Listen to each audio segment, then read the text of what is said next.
everyone, it's Jananie and welcome back to my channel, This Story Ain't Over. So today I want to do another recommendation video for you guys. This is one that I did a year ago and a lot of you really liked it, so I thought I would do it again with some new books and some new recommendations. And that video is, if you like this book, maybe you should read this book. So I have 6 different pairings for you guys today. They vary across genres. Some of these are contemporary, some of these are fantasy, but they're all great books and books that I adored, so I hope you guys will enjoy. So the first pair of books that I have here today is Truly Devious by Maureen Johnson and A Study in Charlotte by Brittany Cavallaro. If you liked Truly Devious, then I definitely think you'll like A Study in Charlotte, or vice versa. Both of these are YA mysteries, and both of these actually take place in a boarding school type setting and involve a boarding school type murder going on. So in that way they're very similar, and they also both have a main character, a female main character, who is pretty damn awesome. She knows what she's doing, she knows what kind of clues to search for, and it's just really compelling to follow her journey. In this book we have Stevie Bell, and in this book we have Charlotte Holmes. This one is kind of a Sherlock Holmes retelling, re-rendering in modern day, and this one is also quite similar. Our main character is a true crime aficionado. She really likes true crime, and there's also a age-old mystery that she's trying to solve at the boarding school. Both of these also feature a little bit of a romance, not super huge in the first books, but it is there, so there's also that. And both of these also have really great mysteries. I enjoyed both of them equally as much. The next set of books that I want to recommend are quite obscure. I feel like not a lot of people have read these books, but I love and adore them, so I want to recommend them to you today. So the first one is probably the more popular out of the 3, and that is The Kingdom of Back by Marie Lu. This recently came out in March, and I loved it, devoured it. It is my favorite thing. It has become one of my all-time favorites, and you should all go read it. It is kind of a alternate version of history, sort of-ish. It's kind of a reimagining of history of Mozart and his sister when they were young and composing and performing, and it really follows the journey of his sister Nanowrimo and kind of the untold story of her existence and the magic that she kind of finds in her music. This is a fantasy. There is a magical world that Mozart and his sister kind of uncover, and that plays a lot into their real life, and it was just honestly an enchanting book.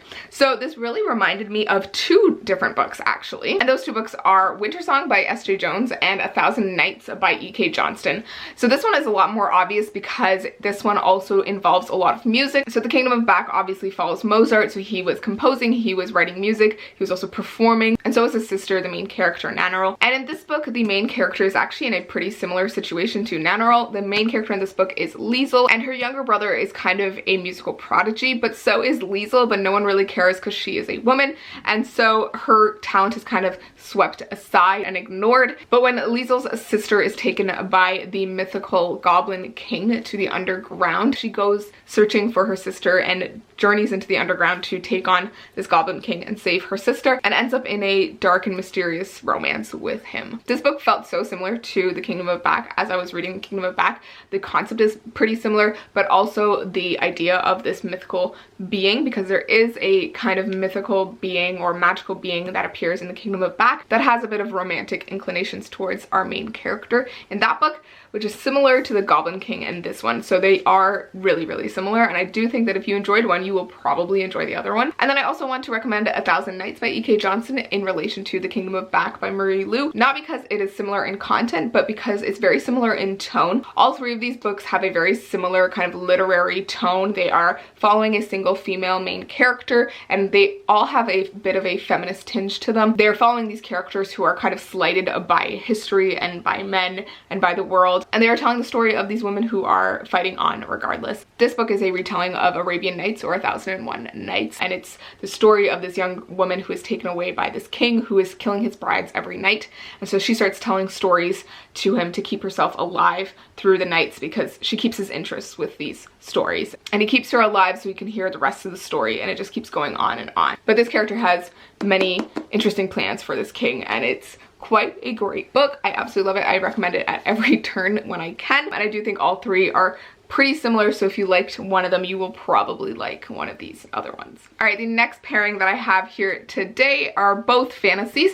First one is Serpent and Dove by Shelby Mahurin. This one's been pretty popular around booktube recently. It follows a witch and a witch hunter and their romance. It's set in a fantasy world that's inspired by France, and I would say that the main male character is very much a Hufflepuff-y character. He's very loyal, but also very like straight-laced. And then the main female character is definitely a Slytherin character, and that romance and that kind of pairing is very similar to The Tiger at Midnight by Swati Tirudala. The couple in here is quite similar in dynamic to the one in Serpent and Dove. This is a fantasy inspired by ancient India and also by Hindu mythology, and it follows our two main characters from opposing countries, and the female main character is an assassin and the male main character is a soldier, and they both end up in this cat and mouse game where he's trying to capture her and she's trying to run away and also maybe turn him to the dark side. And the female character, Isha, is definitely a Slytherin character, where the soldier character, Kunal, is definitely a Hufflepuff. He's such a softie and a loyal sweetheart, and their dynamic really reminded me of Serpent and Dove, so I definitely think if you liked one of them, you would probably like the other one. They're both fantasies and they're mainly focused on the main duo and their dynamic and their love story, so I definitely think you would enjoy both if you liked one. The next pairing that I have is another set of obscure books that I feel like no one talks about enough, and I love them. But the first one is The Winter's Curse by Mary Rutkowski. This is a trilogy and it is set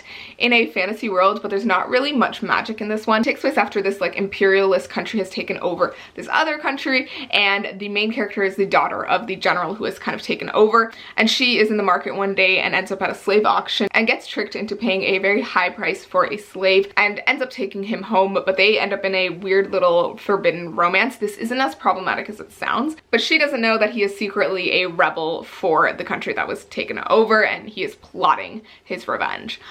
This is one of those like really well-written literary-ish romances. It has a lot of subtext, and the power dynamics between the main couple and also the rest of the political landscape is just super interesting, and it only heightens in the later books. And this really reminded me of kind of the political dynamic and the very tense relationships in Mirage by Somaya Daud. So this is a kind of sci-fi fantasy book. This one also involves an imperialist country that has taken over another one, but this follows our main character who is kind of taken away to become a body double to this horrible princess of the imperialist country who everyone kind of hates and has a lot of death threats for, and so the main character is becoming this body double so that she'll die instead of the princess. But our main character kind of ends up in a unlikely romance with a prince from another country, I think, and she also ends up in a very fraught relationship with the princess because these two are kind of left to their devices together, and it's a very interesting and kind of tense dynamic, and they're both friends but also not friends, and it was such an interesting experience.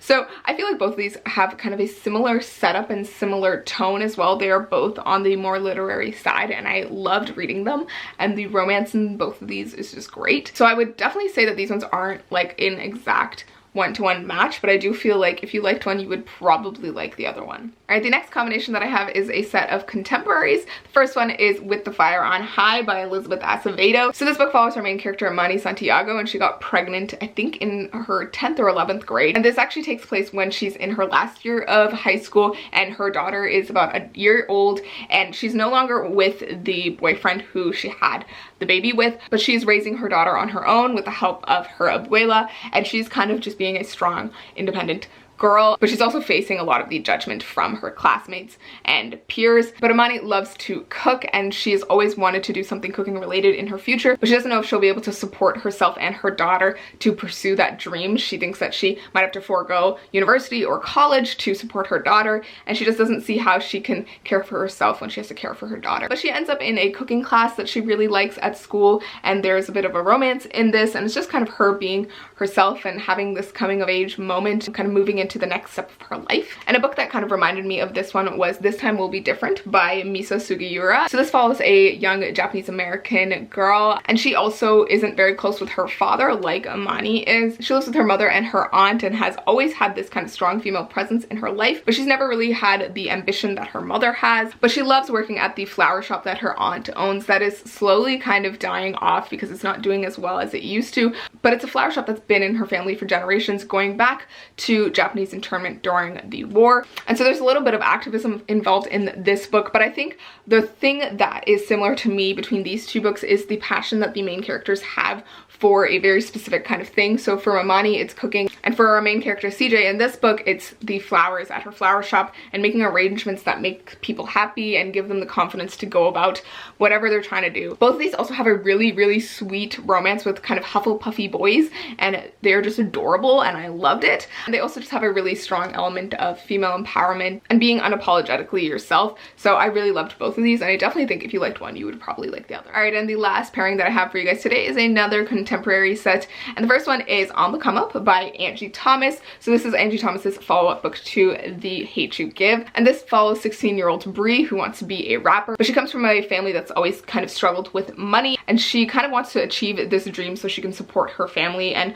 pull her weight. But when she ends up in a situation at school where a security guard kind of pushes her to the ground and kind of handles her roughly, there's a bit of activism and speaking up that she needs to do to really change things at her school, and her community gets involved and her peers get involved, but she is really kind of focused on this rapper dream of hers and to support her family the best she can. This book also involves a lot of music, which is why it really reminded me of Let Me Hear a Rhyme by Tiffany D. Jackson. I read both of these around the same time, and I loved both, and they were both really, really amazing. This book takes place in Brooklyn in 1998. Both of these books involve a lot of rapping, a lot of music. There are parts of the book where you are actually getting the characters rapping and singing, and it's just totally awesome. But this book follows three main characters and three different perspectives, and they're all connected by one person named Steph. And Steph was an incredible rapper and singer and really big within their community. But when Steph dies unexpectedly, his three friends are kind of reeling from his death, but don't want his music to die with him. And so they kind of keep him alive through his music. But they end up in a tricky situation when a record company wants to offer them a deal, thinking that Steph is still alive. Both these are kind of similar. They are dealing with Black communities and rap